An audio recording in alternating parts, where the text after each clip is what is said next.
The unforgiving wind whipped snow across the barren landscape of 19th-century Alaska, a biting, relentless force that seemed intent on stripping the warmth from anything it touched. Elara, a young woman from a Boston merchant family, clutched her fur-lined cloak tighter, the unfamiliar chill seeping through to her bones. Her father, a man of ambition and rigid principles, had brought them here to establish a new trading post, a venture he believed would secure their legacy. For Elara, it was a desolate, frozen prison. She watched from the window of their small, newly built cabin as a man approached, his form barely visible through the swirling snow. He was unlike anyone she had ever seen. Dressed in thick, layered furs, with dark, unreadable eyes that seemed to hold the secrets of the land, he moved with a quiet power that both unnerved and fascinated her. He was one of the locals, a member of the Tlingit tribe, known to the settlers as a tracker and fur trader of unparalleled skill. They called him Kael, a name that sounded as harsh and raw as the landscape itself. Her father, Silas, met the man at the door, his face a mask of polite distrust. "Kael," Silas said, his voice as sharp as the ice outside. "I have the supplies you requested. Let's make this quick." Kael's gaze swept past Silas, settling on Elara. For a moment, their eyes met.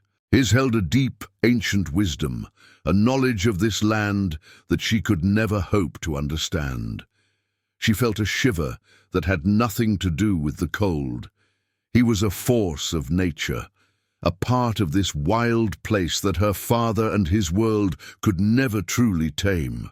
He carried with him a wildness that Elara, in her tightly laced corsets and civilized upbringing, found both terrifying and intoxicating.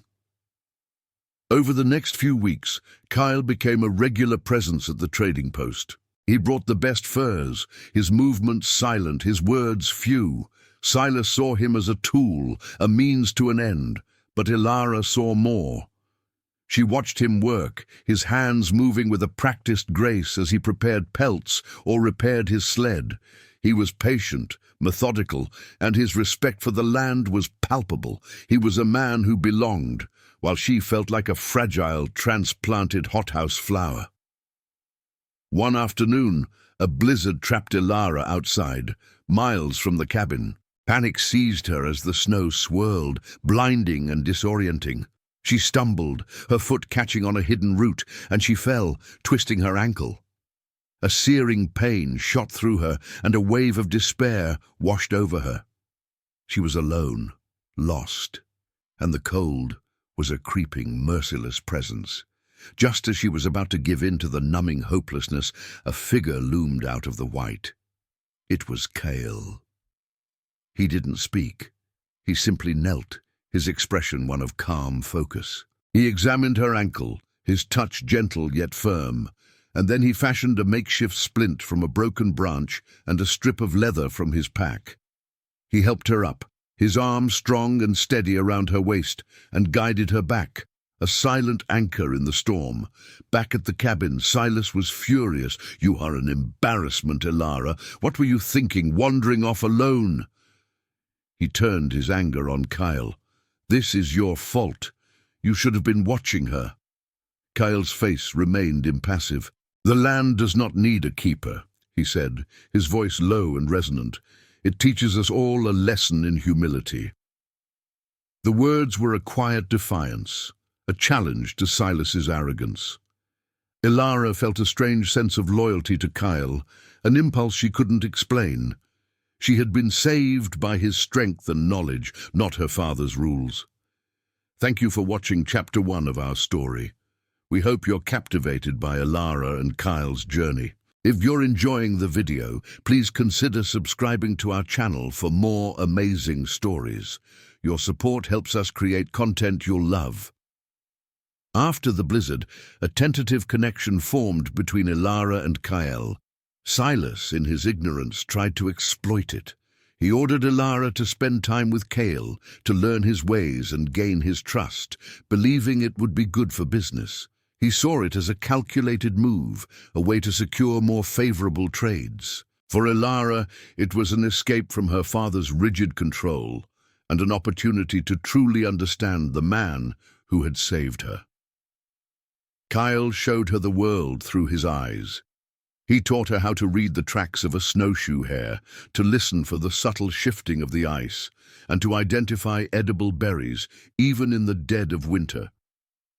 He spoke of his people, of their traditions, and their deep reverence for the spirit of the land. His stories were rich with detail, his voice a melodic counterpoint to the howling wind. He was no longer just a silent presence, he was a teacher, a guide, and a window into a world she never knew existed. She, in turn, shared stories of her own life in Boston, of bustling markets, grand balls, and a world where life moved at a frantic, artificial pace. Kael listened intently, his gaze unwavering. He seemed to understand the isolation she felt, the sense of being an outsider in her own world. One evening, as the northern lights painted the sky in a breathtaking dance of green and purple, Kael shared a deeply personal story. He spoke of his younger brother, lost to a blizzard years ago, a loss that had left a permanent scar on his family and on him. "I carry his memory with me," Kael said, his voice thick with emotion. "The land takes, but it also remembers." Elara reached out, her hand resting gently on his arm. "I'm so sorry," she whispered. Her touch was a balm, a sign of genuine empathy that he rarely received from the settlers. He looked at her, and for the first time she saw a raw vulnerability in his eyes. In that moment, the chasm between their two worlds seemed to narrow to nothing. But the fragile peace was shattered when Silas, in a fit of rage over a failed trade with a competing post, accused Kael of deceit. "You savages are all the same. You trick and you lie to get what you want," he spat, his face contorted with fury. "You have no honor, no morals." Kael's expression hardened. He stood silent, the weight of the insult a physical thing in the room. He didn't defend himself. He simply looked at Elara, his eyes filled with a pain she couldn't bear to see. She stepped forward, ready to defend him, but her father's harsh glare stopped her. "He's right," Kael said, his voice low and pained. "They call me savage." He turned and walked away. The silence he left behind filled with an unbearable shame that Elara felt keenly. She was ashamed of her father's words, of her own inaction, and of the chains of her upbringing that prevented her from following him. Later that night, Elara couldn't sleep. The words replayed in her mind, a venomous echo. She knew Kael was not a savage. He was a man of integrity, of quiet strength and profound wisdom. Her father's prejudice was a sickness, a blind refusal to see the truth. Elara realized then that she was trapped, not by the snow or the cold, but by the societal expectations and prejudices she had been raised to accept. The chains her father used to bind her were not made of iron, but of shame and fear. She knew she had to make a choice. She could remain a prisoner of her father's world, or she could break free and follow the path of her own heart. The next morning she knew what she had to do. Elara found Kael by the frozen river, a solitary figure against the vast white landscape. The air was still and cold, the only sound the faint creaking of ice. She approached him, her heart pounding with a mix of fear and determination. "Kael," she said, her voice shaking. He turned, his face a stoic mask. "My father was wrong. You are not a savage. He is the one blinded by his own ignorance." Kael's gaze was direct and piercing. "Words are just wind, Elara. They do not change the truth." "But they do," she insisted. "They change how we see each other. And I see you. I see your heart. And I am ashamed of my people, of my father, for how they have treated you." Tears welled in her eyes, a mixture of remorse and a burgeoning hope. "Please don't leave. Stay." He looked at her, truly looked at her. He saw the genuine sorrow in her eyes, the shame that had become her own burden. Her vulnerability was a mirror of his own pain. He had accepted the insults of her father, but he couldn't accept her pleading. He was a man who lived by his own code, and it did not include being pitied. "I cannot stay where I am not wanted," he said, his voice a low rumble. "This land is for those who respect it. Your father does not." Elara stepped closer, her hand reaching out to touch his. "Then I will go with you. I cannot stay here either. I don't belong here. Not anymore." Kael's eyes widened in surprise. "You do not know what you are saying. My life is hard. It is a life of struggle and survival." "So is mine," she said, a sad smile on her lips. "But it is a struggle I no longer wish to fight alone. Let me learn from you. Let me prove that I am not like my father."